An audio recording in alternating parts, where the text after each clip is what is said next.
ओम शांति आज साकार महावाक्य 8/4/2026 मधुर संतान माने तुम्हें देहाभिमान द्वारा बंद कर दियो तेबे मायार तोफान आसीबा बंद होइसिब।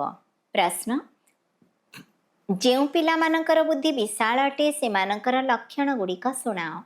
उत्तर एक नंबर से मानक भितर दिन सारा सेवार ही विचार चलुथिबो। दुईरे सेमाने सेवा न करी रही पारिबे नाही। तीन रे सेमानक बुद्धिरे रहिबो जे किपरि सारा विश्व को घेराव करी समस्त को पतितरु पावन करा जिवो। सेमाने विश्व को दुखधामर सुखधाम करिबार सेवा करी चलिबे। चारि रे सेमाने बहुतंको निज समान करी चलिबे। ओम शांति आत्मिक पिता मीठा मीठा पिलामानंको आसी बुझाउछंती पिलामाने निजको आत्मा मने करी मोते मने पकाओ तेबे तुमर सबु दुख सदाकाल पई समाप्त होई जिवो। निजको आत्मा मने करी समस्तंको भाई भाई दृष्टि देख तेबे हद्र दृष्टिवृत्ति बदली जिवो। बाबा मध्य अशरीरी तुमे आत्मा माने मध्य अशरीरी अट।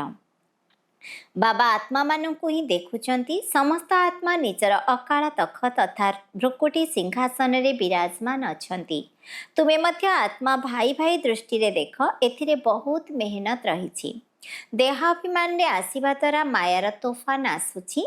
एही देहाभिमान द्वारा बंद करि देबो तेबे मायार तोफान आसीबा बंद होई जिवो। एही भले देही अभिमानी हेबार शिक्षा सारा कल्परे एही पुरुषोत्तम संगम जुगरे बाबा ही आसी तुम मानंकु देउछंती। धारणा पाई मुख्य सारांश एक नंबर निज सहित प्रतिज्ञा करिबा दरकार जे मु निजर समस्त समय नष्ट करिबि नाही। संगम जुगर प्रतिटी मुहूर्त को सफल करी मु बाबा को केबे हेले भूलिबि नाही। स्कॉलरशिप निश्चित नेबी। 2 नंबर सर्वदा स्मृति रहुचे एबे मोर वानप्रस्थ अवस्था मोर पाद नरक आड़क मुंड स्वर्ग आड़क अच्छी। एही बड़ी बाजली खेल को मने पकाई अपार खुशी रे रहिबाकु हेबो। देही अभिमानी हेबार मेहनत करिबाकु हेबो। वरदान निजर सर्वश्रेष्ठ पदवीर निशा द्वारा अनेक आत्माकर कल्याण करुथिबा अधिकारी स्वरूप हुआ। मु सर्वशक्तिमान पितांकर संतान अटे। यह सर्वश्रेष्ठ पदवी अटे। जदि यह पदवीर निशारे रहिबो तेबे मायार अधीनता समाप्त होई जिवो। एही भली अधिकारी पणियार स्वराज्य बा स्वरूप होइगले जेकोसी आत्मार कल्याण करिपारिबो। जे माने सर्वदा एही निशारे रहिथांती सेमाने सदाकालर राज्यभाग्य प्राप्त करिथांती।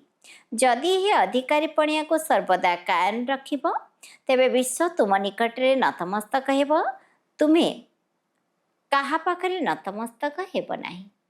स्लोगान निर्देशकर्ता बाबांकर स्मृति द्वारा मु पणिया को समाप्त कर। अव्यक्ति सारा महान हेबा पाई मधुरता एवं नम्रता गुण धारण कर।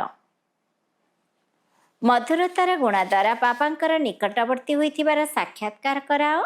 तुमर संकल्प रे मध्य मधुरता बाणी रे मध्य मधुरता कर्म रे मध्य मधुरता रहो। यह ही होछि बाप दादांकर निकटवर्ती हेबा। सेथिपाई बाबा मध्य प्रतिदिन कहउछंती मोर मीठा मीठा संतान माने एवं पिला माने मध्य प्रत्युत्तर देउछंती मीठा मीठा बाबा।